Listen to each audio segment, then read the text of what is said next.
কি ব্যাপার, একা এই অন্ধকারে দাঁড়িয়ে আছো?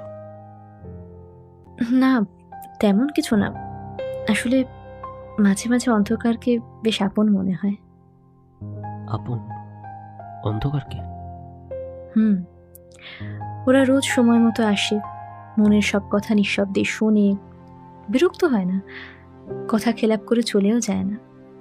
বরং জানো, এই অন্ধকারে সমস্ত ক্লান্তি, খারাপ লাগা বিলীন করে দেওয়া যায় নির্দ্বিধায়। না, আই অ্যাম ছাড়ো, কিন্তু তুমি উঠে এলে, ওখানে সবাই এনজয় করছে।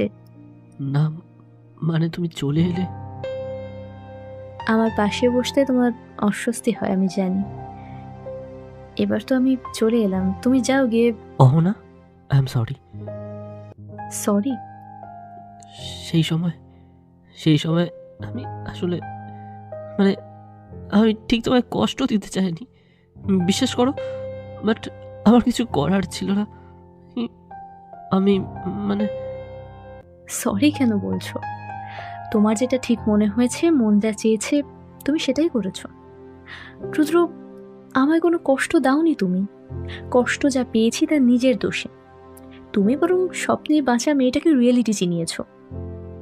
জীবনের সব চাওয়া যে পাওয়া যায় না, সেই রিয়েলিটিটা বুঝতে হয়তো আমার অনেক সময় লাগতো।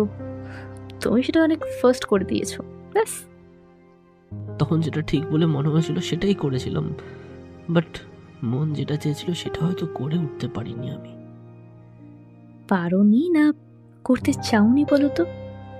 কি জানি, চাইনি বোধহয়। তুমি আসলে ভয় পেয়েছিলে নিজের ইমোশনকে, নিজের চারপাশে তৈরি করা ইমেজটা ছেড়ে বেরিয়ে আসতে। তুমি তুমি আসলে একটা ভীতু একটা। জানো, যেদিন ইউনিভার্সিটি থেকে চলে এলাম, তোমার থেকে দূরে এলাম, সেদিন ফিল করেছি বড্ড মিস করি আমি ভিড়ের মাঝে ছুটে আসা লজ্জা পাওয়া দৃষ্টিটাকে, লাইব্রেরিতে গালে হাত দিয়ে বসে থাকা মেয়েটাকে, বাড়ি থেকে বেরোনোর সময় যার কথা ভেবে 2 মিনিট বেশি আয়নার সামনে দাঁড়াতাম সেই মানুষটাকে, রাতে বাড়ি ফিরে গ্রিন হয়ে থাকা এসএমএসটার গুছিয়ে অ্যান্সার লেখার যে তাড়া ছিল, সেই তারাটাকে বড্ড মিস করি। জানো, কতবার রাস্তায় হাঁটতে হাঁটতে পিছন ঘুরে তাকিয়েছি, তোমায় খুঁজেছি, কিন্তু পাইনি। কত রাতে ঘুমের মধ্যে মনে হয়েছে ওই দূর থেকে তুমি চেয়ে আছো, চোখ খুলে উঠে বসেছি, কিন্তু তুমি এসে দাঁড়াওনি। ওই 1 বছরে তোমার চলাফেরা, কথা বলা, তোমার দৃষ্টি আমার অভ্যেস হয়ে গেছিল অহনা, যে অভ্যেসটাই 6 বছরেও কাটিয়ে উঠতে পারিনি আমি। আচ্ছা,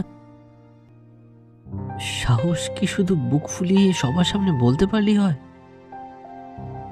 এই যে অভ্যেস টিকিয়ে রাখার জন্য কি এতটুকু সাহস প্রয়োজন হয় না?